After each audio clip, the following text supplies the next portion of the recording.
I think all of us were part of this because we all live on salaries. I think there is a consensus now that we have a crisis of pay, of compensation, precisely because the pay of workers can hardly, give them good living conditions, which can help them to be productive in the world of work. But as Mr. Smart put it, I think it's important to know what minimum wage is all about. And he has explained extensively. Minimum wage is a legally permissible, minimum pay below which a worker will not fall. You can pay more, but it's a minimum, and it's also national. Which means it cuts across both federal and the state. It also cuts across the sectors. And the philosophy of minimum pay is that labor creates wealth, and that for a country, you must have minimum pay for all the workers wherever they are. Because there are some employers, even when they are making profit, if they have their way, they may be looking for slave labor that is not paid for. So you need to really give protection, for the working people. And Nigeria is very rich in this tradition. It's also constitutional. I mean, I listened to your background tape, which you played, which shows that labor is on the exclusive list, just like land, capital, if you take other factors of production, so which means federal has the right to determine minimum standard for pay of the worker. Just like you have minimum hours of work, you have minimum age, because if you don't put minimum age, children may be forced to be engaged in child labor. So it's exactly the same thing with the pay. And this is the sixth cycle, if I can recall it, Mr. Smart, of the national minimum wage that we've had since 1981, when it started. We had a slight review in 1990, then year 2000, when Nigeria returned back to democracy under President Obasanjo, minimum wage moved from 250 in 1990 to 5,500. Legally, it's in the law. I think we have to underscore this because it's the only pay. If you don't pay it as an employer, you can be sanctioned. There are sanction fines along that. Then 2010, it was reviewed to, I think under Jonathan, it was reviewed to 18,000. And the prevailing one now has been explained, which is currently 30,000 naira. So what I want to say briefly is that we have very rich tradition. Nigeria is very rich in this negotiating process. In fact, we are quite ahead of South Africa. South Africa just started minimum wage about 2 or 3 years ago, And even UK, United Kingdom, met us in it, 1989. So I think Nigeria is clear from the one that labor creates wealth. You need to have minimum pay to really protect them in the world of work.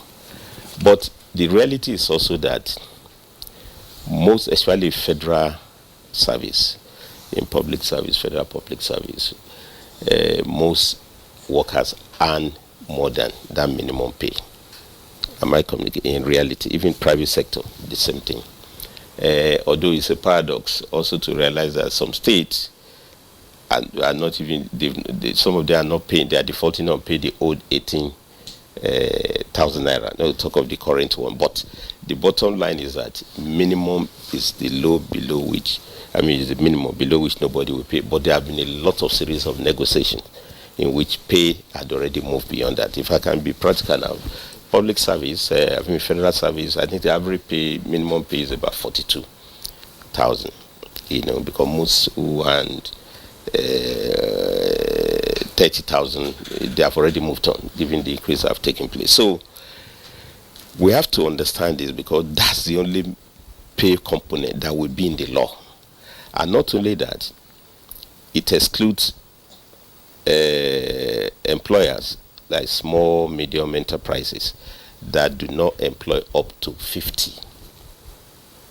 I think we have to get this one clear, 50 employees.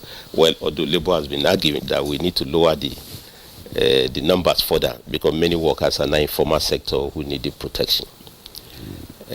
Because the idea of minimum wage is not to chase small producers, enterprises out of business. So you also do, because it's cost item for them in production.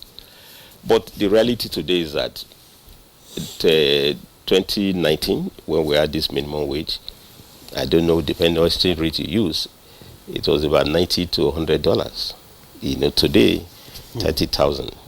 Me and you know what it means. It's barely $30 to $40.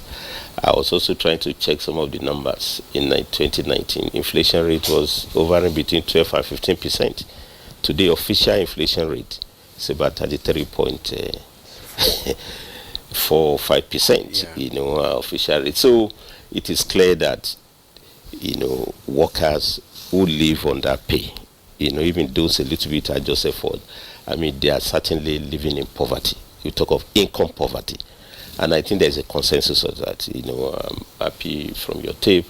Federal government has realized that this is no more sustainable. There is need for us to review it. And the current minimum wage committee is the most expansive, in history. It's about 37 members. I hope I got it right. Yeah. You have system governors. You have organized private sector. Of course, you have organized labor, ably led by NSC and TUC. So I have no doubt in my mind that the way we did it before, through collective bargaining over this CCS circle, this will also be done. But the reality is that all the parties, stakeholders, they are under pressure because we are negotiating in a very difficult time. There is economic crisis. So if we are negotiating in a period of adversity, as we have it here, I pity my colleagues in the labor movement, because the pressure is on them by the workers who elected them. But being a democratic organization, they must report back to their own members. I also know government has its own challenges, revenue flow, and all sorts. And of course, employers of labor, Mr. Smart is here, we tell you the cost of doing business is also prohibitive. But that now means that since all of us are in the same boat, we need solidarity, we need understanding, and that requires compromises. Proposal is not the same thing as an agreement. There will be proposal, there will be counter proposal, and I'm happy my comrades are back to the meeting today. Everybody knew that 48. It's laughable. Anyway, not just laughable, but it can hardly fly in the true side of the world. But so also, some people will also argue that 615. By the way, I was 650,000 naira labor is asking for. So you've seen the details. Do you think that, although some have said it's unrealistic, like you were about to say, but do you think that it meets the reality of the Nigerian worker today? When you talk of the reality, I think we can even say reality is that any worker can get more than 615. If he gets it or she gets it, she will use the money. But the negotiation process also goes beyond your own needs and requirements of the worker. That's very primary because it's for the workers who hand the pay. Cost of living, cost of rent, accommodation, transportation. So you can't fault some of those arguments that Labour has already given, the breakdown. And I just had that zero talking of even you can't ignore health, you can't ignore education for the workers. So it's clear. But that's from the point of view of the workers. The negotiation itself is tripartite because it has to be collective. Now, you also have to go beyond that to talk of who pays.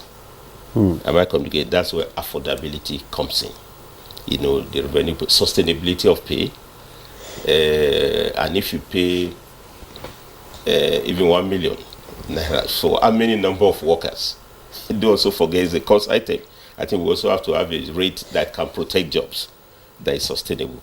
And that's why nothing is going to be obtained in this negotiation unless it's negotiated. Let me put it that way. Nothing will be obtained. Yeah, the ideal pay, is negotiated. Settlement must be negotiated. So government will come with its own offer. Labor will come with its offer. Of course, the employers of labor will also have to come with their own offer. And in the process, there will be some level of compromises. And I've no doubt in my mind. Don't forget, even when we negotiated 18,000, our proposal at that time was 96,000. I was deeply involved in that one in 2010, but we settled eventually for 18,000. I'm talking of 2010 or thereabout.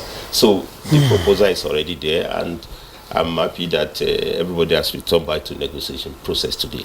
But we have to also look at the trend. There's a lot of, I've given you the numbers now. Look at the inflation rate. We look at the value of the currency since we did it last time. Then we can even look at percentage increases over the years. Okay. 120,